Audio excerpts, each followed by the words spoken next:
Let us in, Beth. Yep, you're good to start whenever. Okay, good. Well, let's get started. So, welcome everybody to this wifi-U podcast. Today we have Ryan with us, and I'm Eric. Yeah, and I'm out in Vancouver, Washington, and we're teaching. I, along with one of the instructors, is teaching the ERSCA class, the Ubiquiti certification class, and the UWA class in Vancouver, and right at the base of Mount Hood. It's beautiful here. And Ryan, where are you? Ryan, you're muted. Where are you?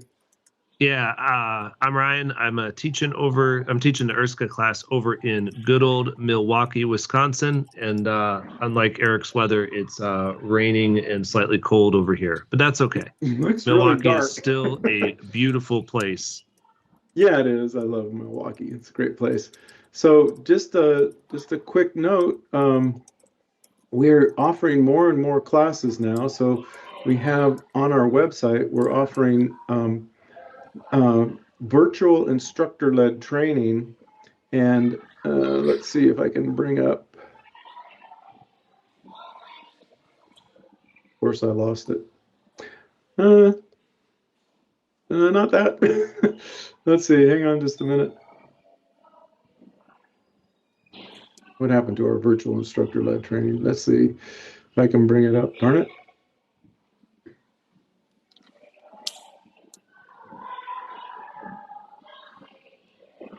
Here we go.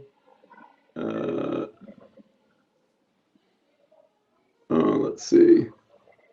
Rightmost tab. There we go. It was hiding behind the sharing, so I couldn't get my mouse on it. So we have some virtual instructor-led trainings coming up. We have a new network routing and switching essentials class that you can take online, and video security essentials class. We call those VILT. So right now Ryan's teaching. I think Ryan, you're teaching all of these, right? This next week. So That's this correct. will be, yeah. So Ryan's going to be teaching them. You can sign up for them at our site, learn.wifi-u.com. And along with those, we also have some self-directed classes that we call them. So we have a class on VLANs, on setting up a Ubiquiti system in residential Wi-Fi, and we also have a mobility self-directed class. So 3. Do we have anything else, Ryan? So we have our VLAN class, the mobility class, we have our residential Wi-Fi class, and then we also have the video security essentials class. We actually have that full class is a self-directed class as well. So if any of the VSC times don't work for you and you really want to get started doing Unify Protect cameras, then you can take the self-directed class, and the full class is there with all the different videos and all of the same instruction as the built class. So I wanted to also emphasize, with our classes that aren't the Ubiquiti certification classes, we've now applied for Credly certification. So if you take any of our classes that aren't the Ubiquiti certification, you can earn Credly credit by taking any of our classes that are listed there on that Learn site. And so you could get a Credly badge. You can put that in LinkedIn. You can share it with other systems engineers, other people in the IT field, and they're going to know what that value of that certification is. So kind of proud of that. And so you can, if you take the classes, you could also get Credly certification. Okay, we have 2 subjects that we want to cover today, and the most salient is the AirSnitch threat that has faced the Wi-Fi, our Wi-Fi networks. And so, Ryan, I know you've been doing some research into it, AirSnitch. Can you tell us a little bit about what it is, and then we can talk about how it's affecting our networks? Absolutely. So AirSnitch is an exploit where somebody can be on one Wi-Fi, let's say an open guest Wi-Fi, and the exploit allows them to jump into a different VLAN than what they're actually supposed to be in. And they can be able to potentially hop to another VLAN. They can send traffic to other VLANs, even though they would normally not be able to do so. And that's a problem, right? Because when we segment our networks out, we'll have a VLAN that's a management VLAN for just our UniFi devices. And then we'll have another VLAN, right, that's for guests, right? And the guest VLAN is normally very locked down, shouldn't allow a whole lot of things through it, just going out to the internet. Whereas the management VLAN, we don't tend to lock that down, so that way the devices can talk to each other and exchange data and do all the things that they need to do. So obviously this is a problem if people can jump to the different VLANs. And just as a quick side note, remember that on the wired side, we prevent this VLAN jumping by specifically on ports. We'll have a port that is tagged for a certain VLAN. Let's say it's a guest VLAN. And then we actually put block all other VLANs on that port. We actually go through that in the VLAN self-directed class that we have up on our portal. But specifically, we block the other VLANs because if somebody jumps onto there and tries to send malicious traffic and says, hey, I'm actually on VLAN 1, so I want to send that traffic, if we have block all on there, it actually won't allow that VLAN to traverse the port. So it helps prevent a lot of that breaking. Unfortunately, on the Wi-Fi side, that separation, that layer 2 separation of VLANs isn't always present. And so what this paper found out, what the AirSnitch paper found out, was that using a couple of different ways, they're able to potentially send traffic to other VLANs, and they can bounce potentially over to different VLANs. And the way that they do it, they tested a bunch of different routers. They did test some Ubiquiti equipment, specifically the Amplify home router system. Now, if you've never heard of Amplify before, it is a mesh network that is designed predominantly for just residential Wi-Fi. It's very inexpensive. They were selling those. They were selling them at Best Buy for. They might still sell them there, but yeah. So it's definitely consumer grade. Yeah, definitely consumer grade stuff. They didn't test anything else. They didn't test any of the other. No, they didn't test any other UniFi gear. They tested a bunch of other routers, including things like D-Link. They tested a Cisco, some Cisco gear, but older Catalyst. Cisco gear. Yeah, an older Catalyst. And they also tested, I'm looking at the ones, a Tenda RX2 Pro. So yeah, a mix of gear. They had some open source stuff in there as well. And really what it relied on, what this attack mostly relied on, is that when you have an open, or when you have a WPA2 network, right? There's a broadcast key that's used for all broadcast traffic, and then there's the individual keys that are used for individual users. And the problem is that broadcast key is shared. Yeah, so it's a group temporal key. That's probably what they're talking about. Yeah, the GTK, right? So that group temporal key is shared with all the devices. And so because of that, an attacker can use that to try to send data out to everybody else. And so now there's a bunch of different ways. Like, I know a lot of people have been making it out like, AirSnitch is the end of open Wi-Fi and all these bad things, right? Yeah, I mean, I heard a lot of that. I heard the only way that we're going to secure our networks is to have a whole nother system infrastructure. And I thought, oh my God, that's going to be really expensive. That's not true. We'll do a longer video where we'll actually, if you notice, all of the YouTube doom and gloom is people just talking, and they don't actually go through the paper, actually break it on down. So we'll do a longer piece where I'll go through the paper and break down what all the different sections are. The paper is actually really easy to read. It's actually a pretty well written paper.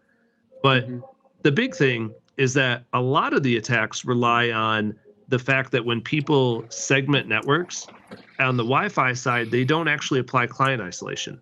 And this is important. So in UniFi, right, you can apply client isolation, meaning layer 2 isolation, for a guest network at the network part. But you also, when you create the Wi-Fi network, you should also select client isolation there. And if you do that, you actually stop a lot of these attacks. You actually stop a lot of the problems. So that's the first step, is making sure your client isolation is consistent across the entire guest infrastructure. And they specifically note, and I'm just pulling it up on my little side computer over here, that the inconsistency, what did they call it? Improving network isolation under their recommendations is that network isolation as applied by different routers, right, is not consistent across the entire piece. And that's a big part of it. If you are consistent in applying network isolation and client isolation to the wireless portion and the wired portion, it stops a lot of these attacks. So that's the first big piece, right? Which is very easy to do with Unify. Okay, so you say it's very easy to do. So yeah, so typically when we're teaching the class, we talk about creating a hotspot. And when we identify a wireless network as a hotspot network, it turns client isolation on by default. Correct. But it doesn't isolate the network or the Ethernet or the ports, right? It's just that's correct. Client isolation and the Wi-Fi. And so what this is saying, tell me if I'm right, is that we should also on that VLAN enable port isolation. So we'd have client isolation for the Wi-Fi and port isolation for the network. Is that right? You'd have client isolation and then what they call device isolation, but they're both just layer 2. Okay. Yeah. You want to have layer 2 isolation across the wired, and you want to have layer 2 isolation on the wireless. So we could do that pretty easily. It isn't but we should mention when we're creating hotspots, it's not on by default. The client isolation for the Wi-Fi is on by default, but not the device isolation. That is on the VLAN.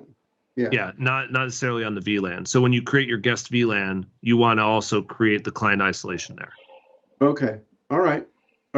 That's helpful. Okay. Yep. So that stops a lot of the attacks. Now, the other thing is that they've talked about the group key security, right? The GTK, right? And people are saying, oh, it's this GTK and that's just baked in. And it's like, well, yes, but there's also extra security features, and specifically the one that they recommend is called downstream group address forwarding, or DGAF. And what DGAF does is on these group keys, it actually it makes sure to send individual. It uses a per client randomized GTK. So each client will have a different group key.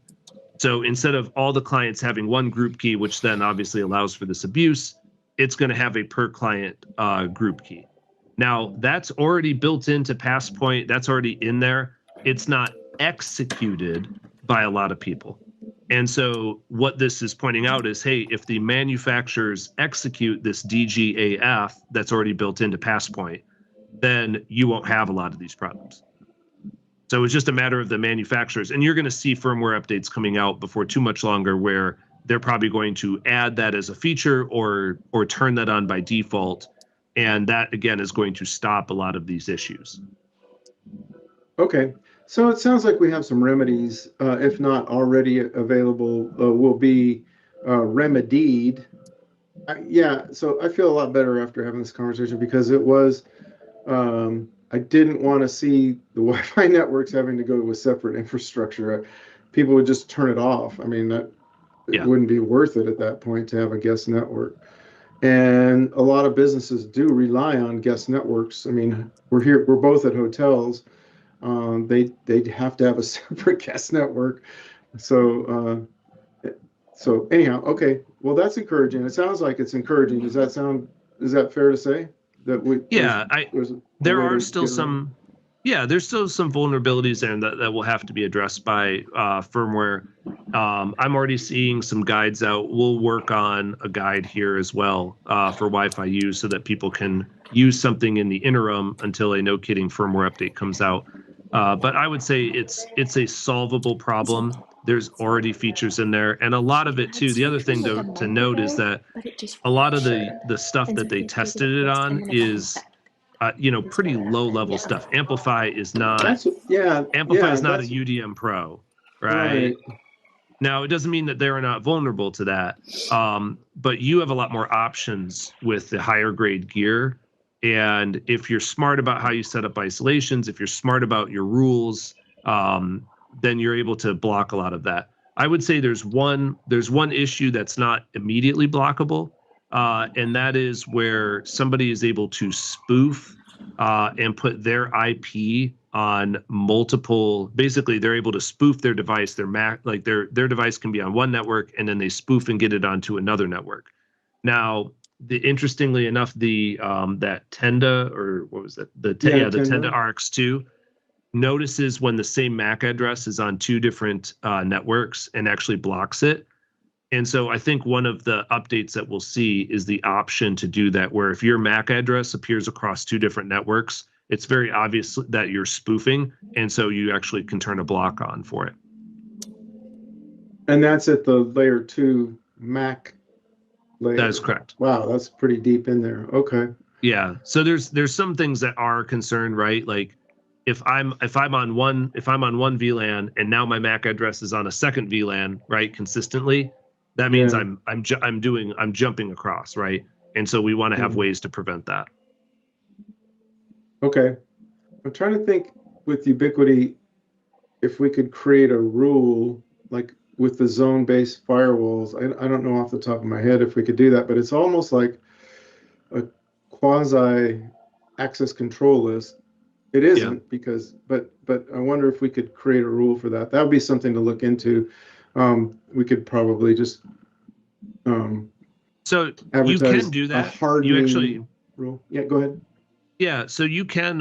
So for example, when I do security cameras, right, I tell people you should get the MAC addresses for all your security cameras, and they should be part of your port profile, so that when someone tries to plug in, if somebody was to rip off your security camera and try to plug their laptop in, if their laptop doesn't match the MAC address of the camera, and it gets blocked. And that's a good rule. That MAC-based authentication is a good rule to stop, again, a lot of low-level attacks. Does it stop them all? No, because somebody could copy the MAC address, and if they had a device where they could change their MAC address, right, they could try to spoof the MAC address going up. Now that's a much higher level attack. Somebody that has that right, they kind of know what they're doing. But you know, if you combine that with making those ports physically hard to grab, so you're having a hard time physically getting to it, and then you're having a hard time getting your device logically onto there, right? That gives you enough time and enough enough time that you might go, hey, I'm noticing some weird behavior on here, and you know, you send a security guard out to see what is somebody doing to your network. So yeah, so there's ways of filtering by MAC address and by devices already, and you can also use things like the object-oriented network rules to be able to say, hey, I only want these devices, these MAC addresses, or these specific devices set for one network, and not allow other devices onto a specific network. So, okay, so a couple of takeaways for me is the paper addressed low-level equipment and not the higher order. So not just with Ubiquiti, but with Cisco, they found an old Cisco device where they published a vulnerability, but that, like you said, it doesn't mean that the higher and newer equipment isn't vulnerable, but they should have, if they're doing a paper on it, they should have done it with contemporary devices, not an Amplify. That's, like you said, that's not saying that we're okay, but why do it with the lower end devices if this was a vulnerability that is across the spectrum? Yeah, I mean, I would have picked a Dream router. That's a very common home router, right? Yeah. Or I would have picked a UDM Pro with, say, a U7 access point of some kind, because that's a very common setup, right? For a small business, right?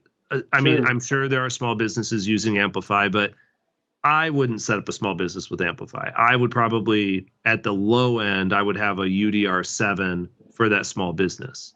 So that would have been, if I was going to pick a Ubiquiti device to test, I would have picked something like a UDR7, because they are very common, and, you know, would be something that like a small coffee shop would use, right, for their Wi-Fi. Right, and the level of hysteria or concern, maybe hysteria is a bit Yeah. too strong, but the level of concern when it came out, like not everybody's going to read the full article. They see this and they say, oh, they found Ubiquiti devices that are vulnerable to attacks and there's no way to close it right now. It's like, Yeah. well, they, if they were going to make it that public, they should have used something that is more common and not a consumer grade device, but a prosumer or business grade for all of those devices. Not it's just that doesn't I agree. seem it doesn't Yeah, seem like because that was the right approach. It's like they found it at the very low level of devices. That D-Link, I mean, a D-Link, that's like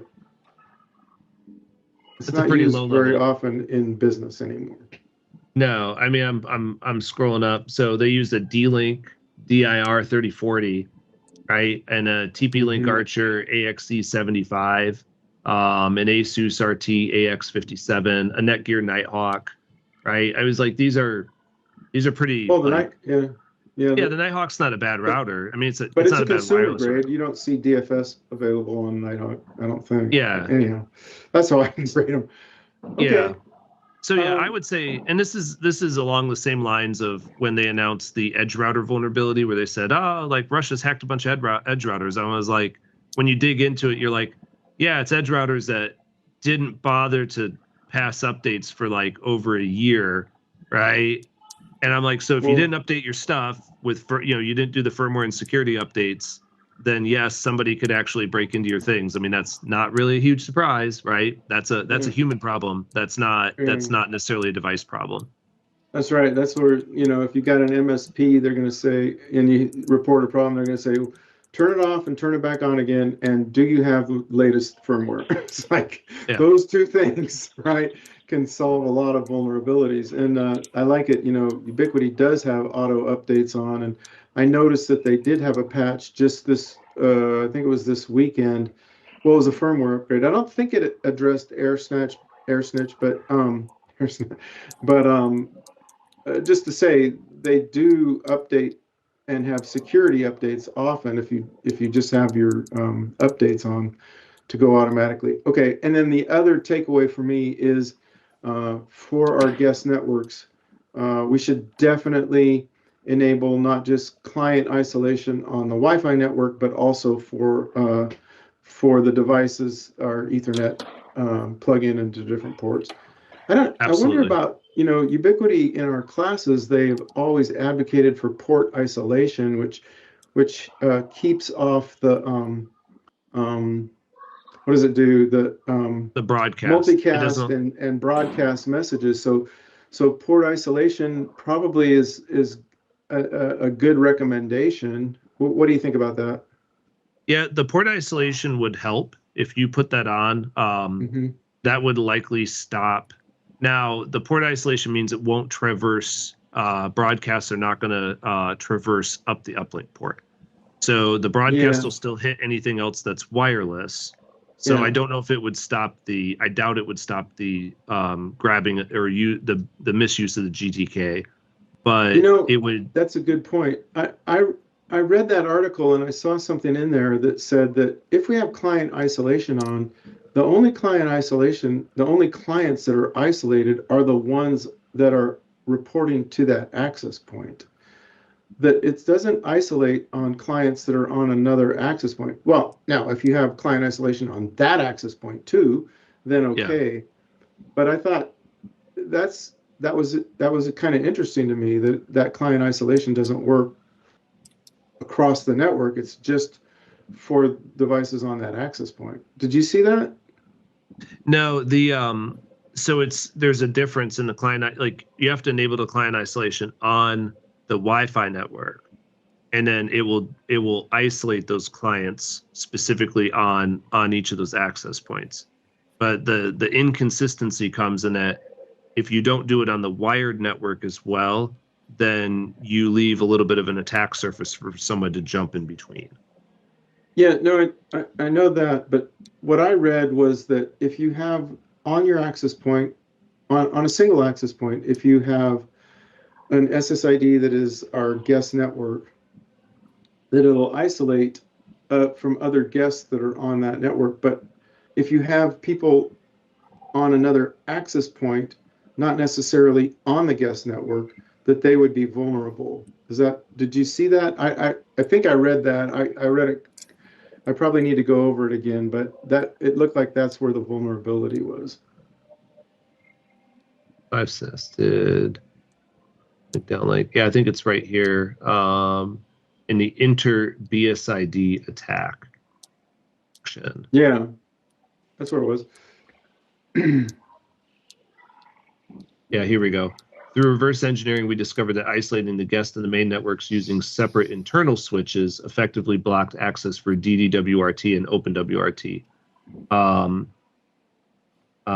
Results highlight the prevalence of weak and chaotic inner BSSID isolation mechanisms across diverse models and vendors. So they don't specifically address, here we go. In Table 3, 6 devices allowed uplink downlink port stealing, and 4 of them allowed breaking the barriers between a guest and a main network. Mm-hmm. Yeah, so that's the piece that they were testing. So the gate, and that's called gateway bouncing, which so the Amplify router was vulnerable to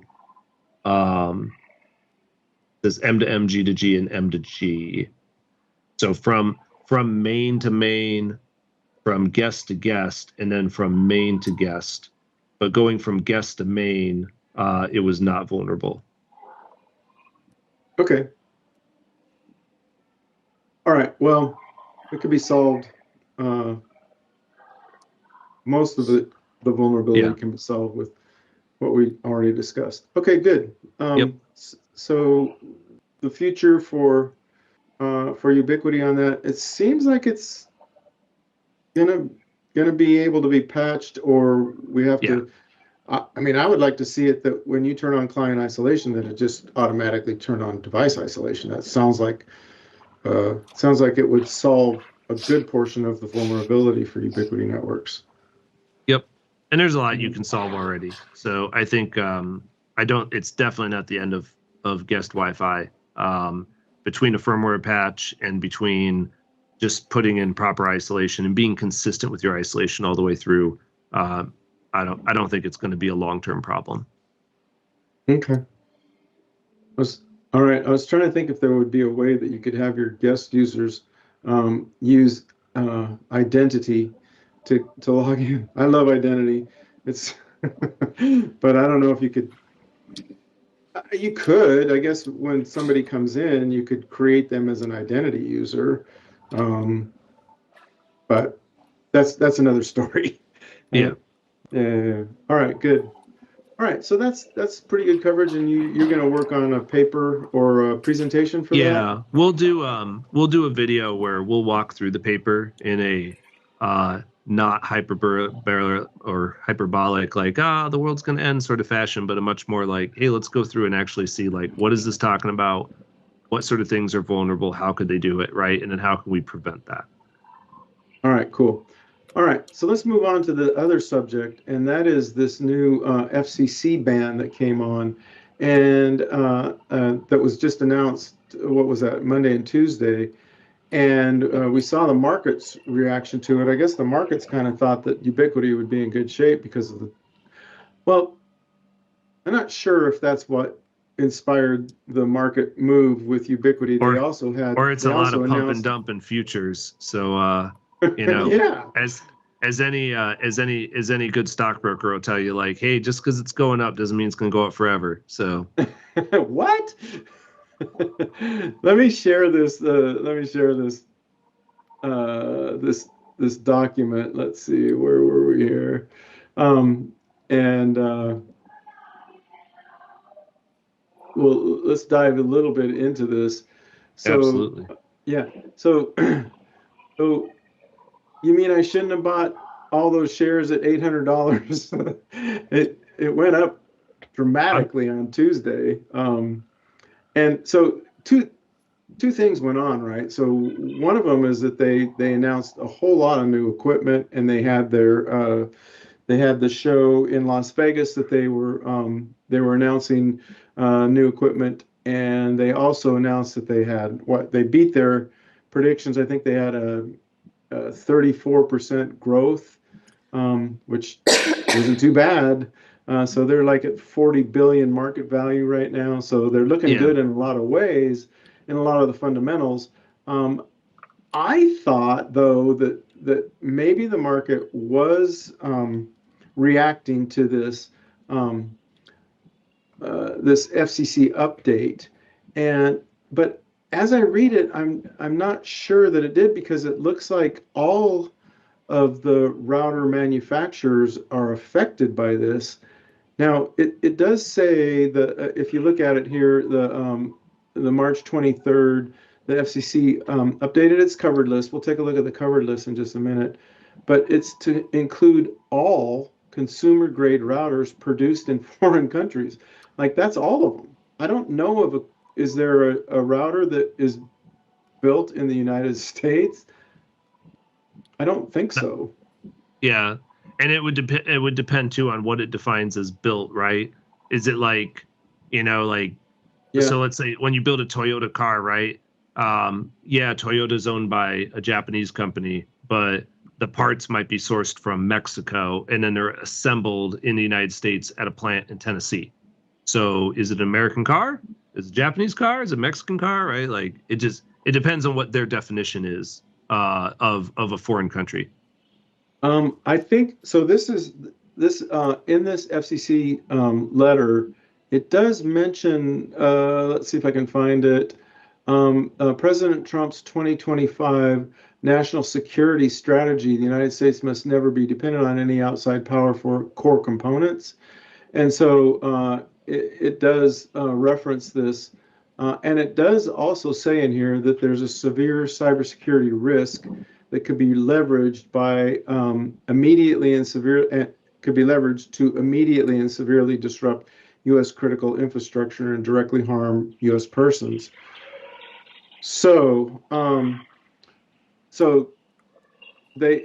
know what you're saying, but I don't know of anybody who's actually doing that. So let's take a look at this list, and I want to talk about this. So what they said is, here's the covered list, but what they've done is added any other vendor to this list. Is that right? I think that's how I read it, is that they're adding all companies that make routers outside the United States. It's all the way at the bottom. Covered list.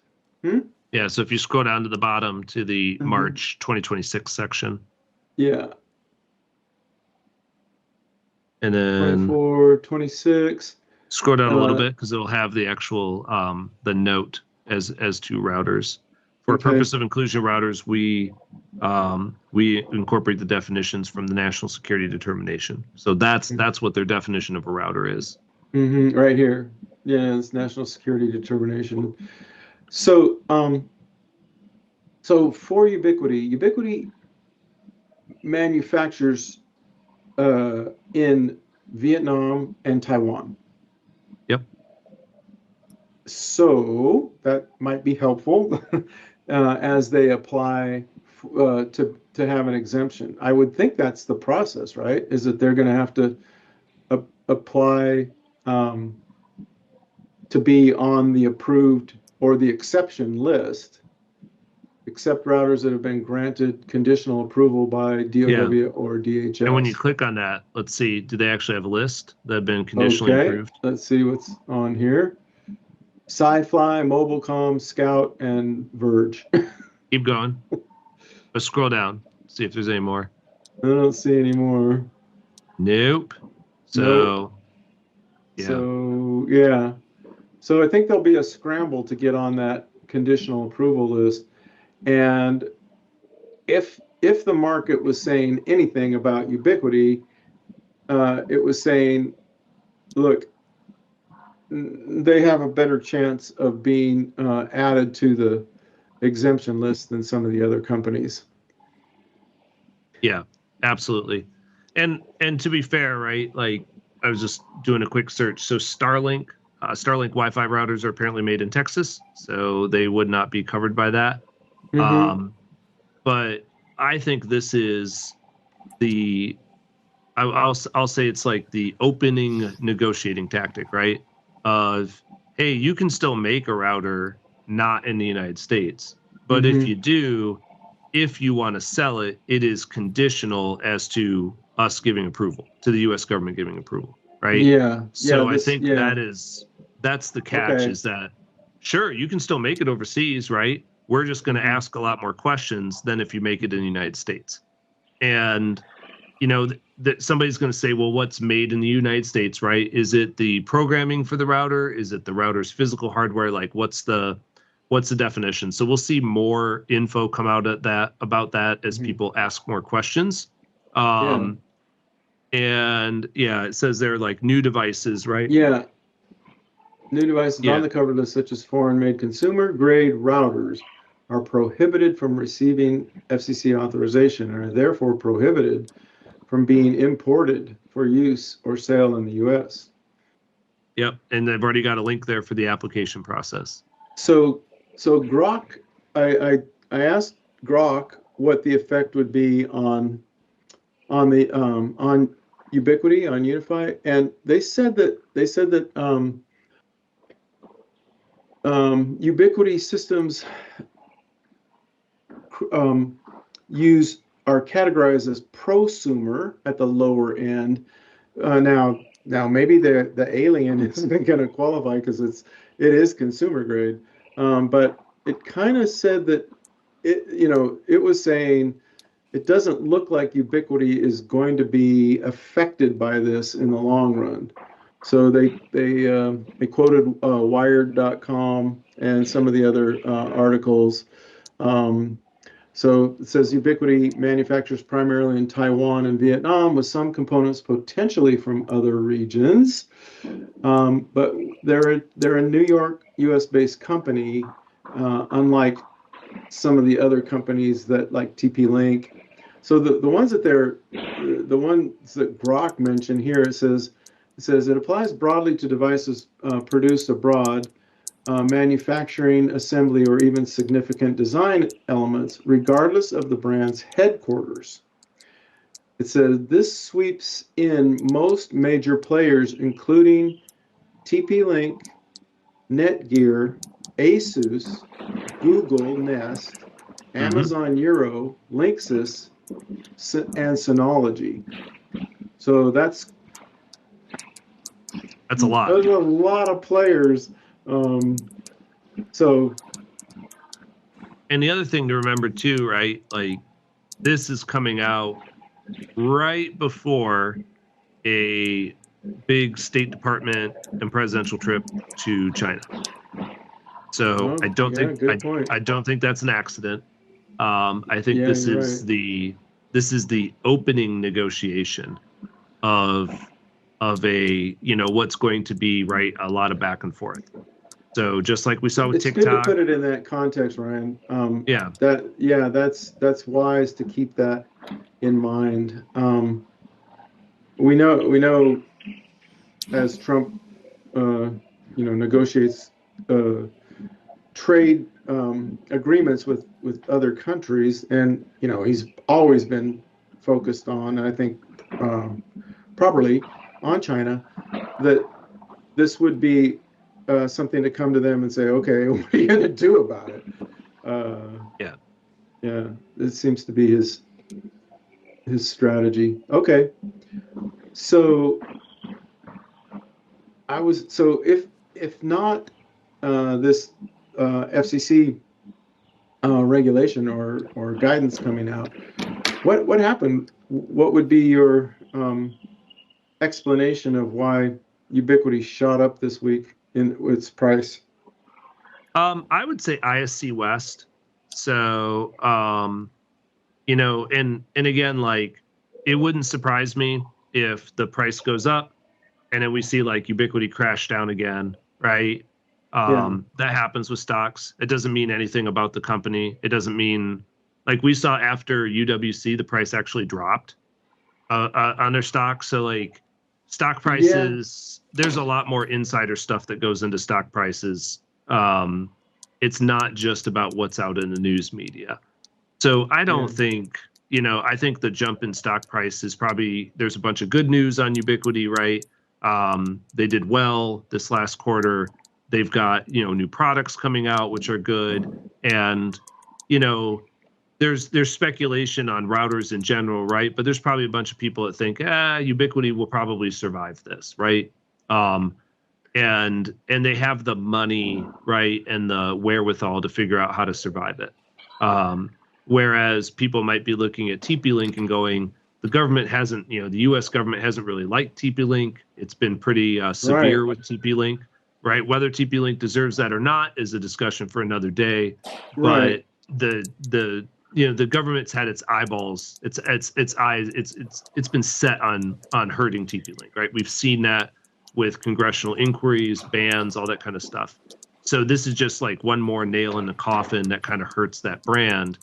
And then, like there's a lot of companies that have, sketchy manufacturing, right? Like in terms of, hey, we're going to put this in China. We're going to not necessarily have all the controls on it, right?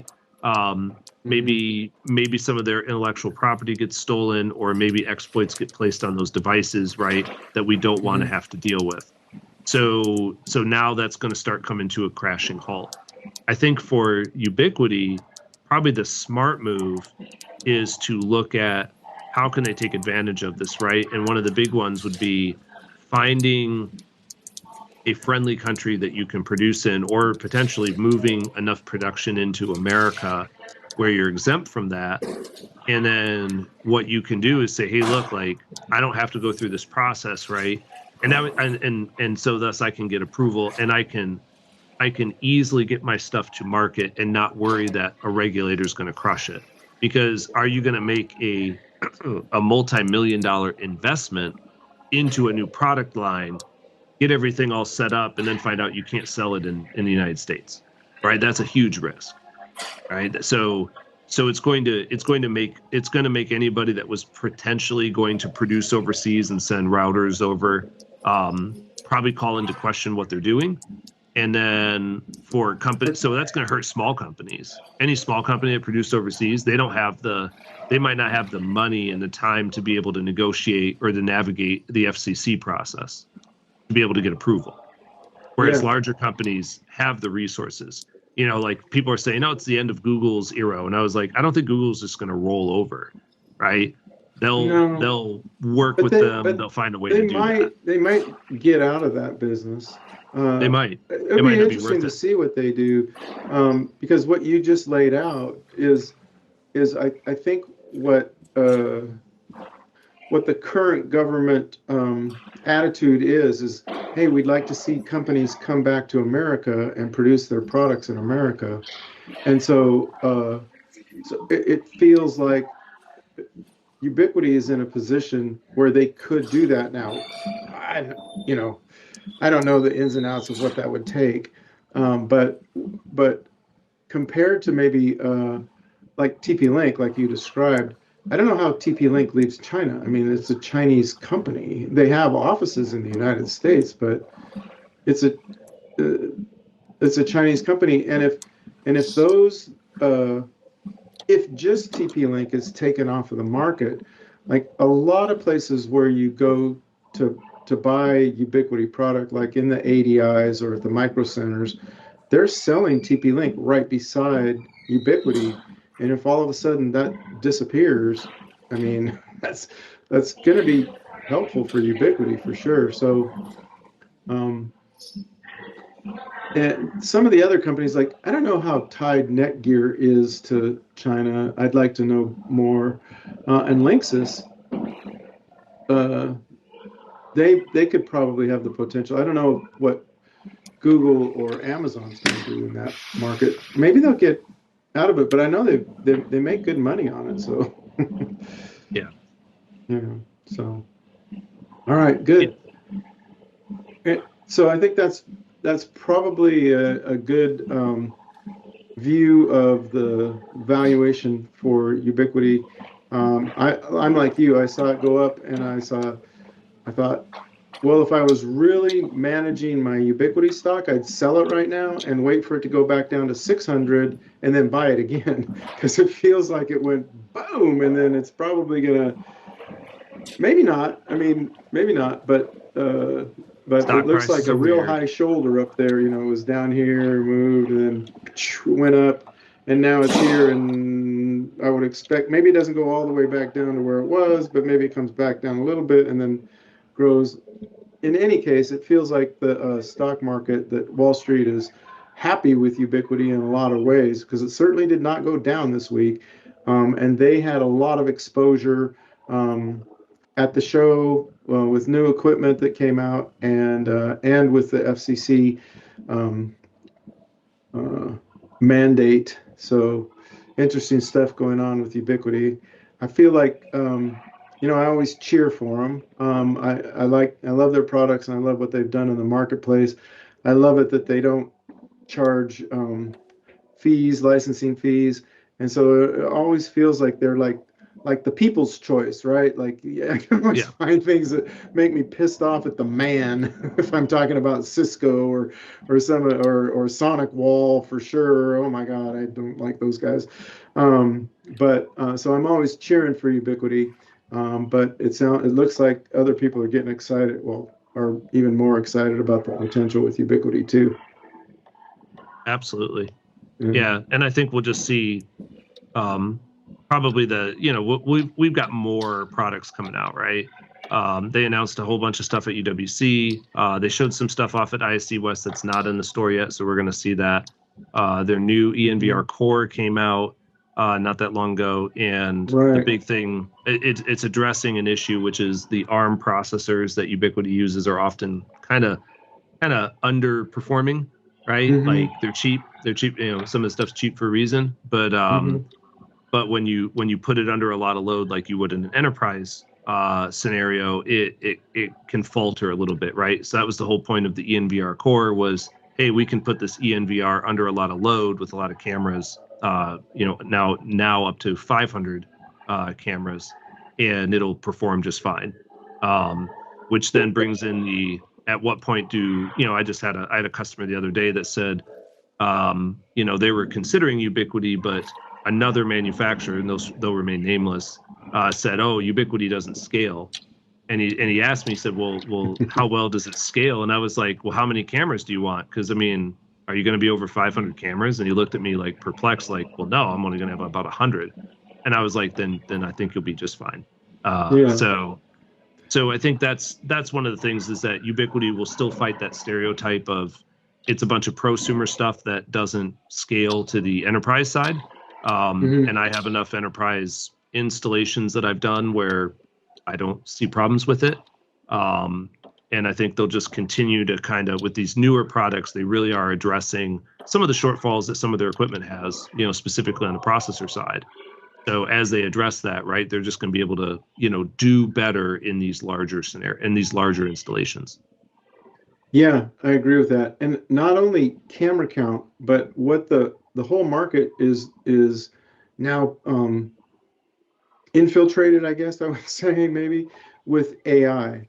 And so with better processing power is going to come improved ability for us to actually do stuff with that video that has been very difficult to resource in the past.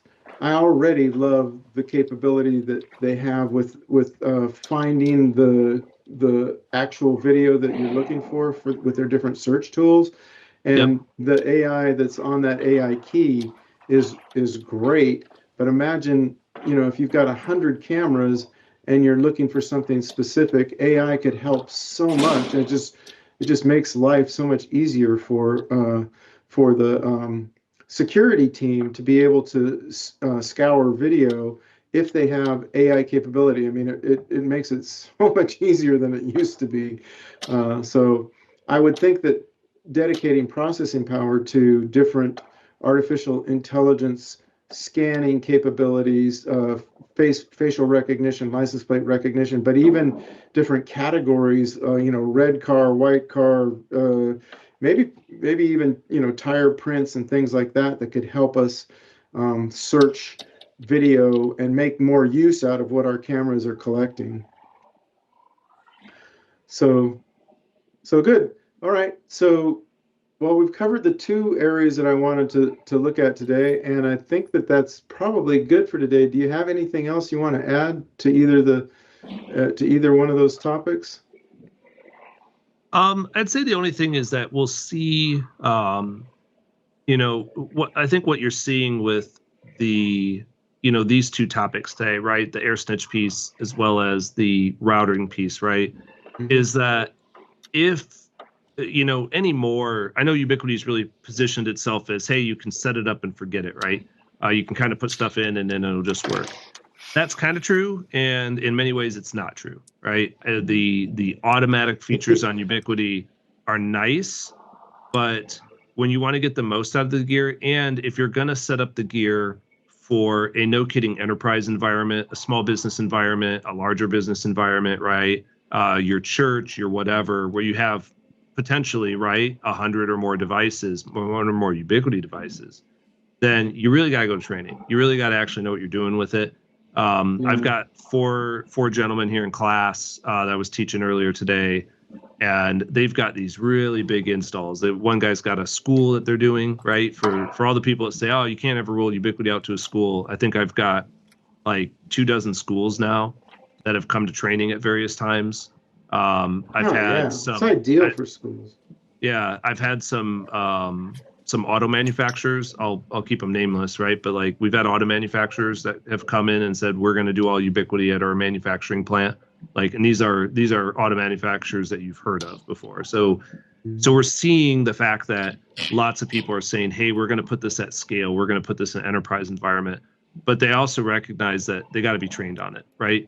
And Cisco did a good job of saying, hey, if you want to put Cisco in, you got to do all these training classes, you got to do all this stuff so that you put it in correctly. Because if you put it in and you don't know what you're doing, it's going to have problems, right? And Ubiquiti has classes, and we've continued to offer as wifi-U more classes to help you put the installations in correctly and to use all the stuff that's there. It is very easy to use. It's also very easy to screw up if you don't know what you're doing. So that's why we highly recommend that you go to class, come to our different classes. We got lots more availability now with the virtual instructor-led classes. So even if you're in a small town where it's hard to travel, it's hard to get out, hard to find one of our in-person classes, you can still attend one of our VILT classes, and we'd love to see you in class for sure. Yeah, thanks for that, Ryan.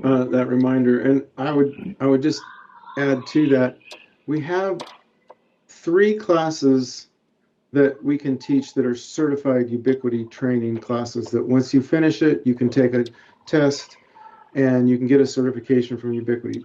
And they've done a workman's job at providing those classes and to give tests, their certification. They're not easy. They're 2-day classes, and they cover the basics of what you would want in to learn Ubiquiti. But there's holes in it, and they can't do everything. They're producing products faster than their training department can produce classes, and so we've taken that on to try and fill in some of the gaps and to try and match where we see our clients. Sometimes that the routing, switching, and cybersecurity class is above the heads of some people. We've got a 1-day routing switching class that addresses VLANs and leg and the zone-based firewall rules and things that we see that like a single router deployment or even larger, but primarily it's focused on that. We're bringing in some more wireless classes because with you, Ryan, if you have a deployment where you have 15 or more access points, you need to be educated on how to deploy Wi-Fi. You can make a mess of things, even if you're just like using all the Ubiquiti, just set it and forget it ideas. Cisco does the same thing, and it doesn't work. It doesn't work, and so I'd highly encourage you to go to some training. It's not that expensive. We can have fun. We got smart instructors, so come see us for some good training. Yeah, so thanks for that reminder. All right, I think we've come to the end of it. Elizabeth, do we have any questions that, or are we at the end? No questions. I think we're good to go. Okay, all right. Well, thanks everyone for paying attention for almost an hour. And we'll be doing some more podcasts, and Ryan's going to get out some more documents, and hopefully we'll see you soon at a training. Thanks a lot.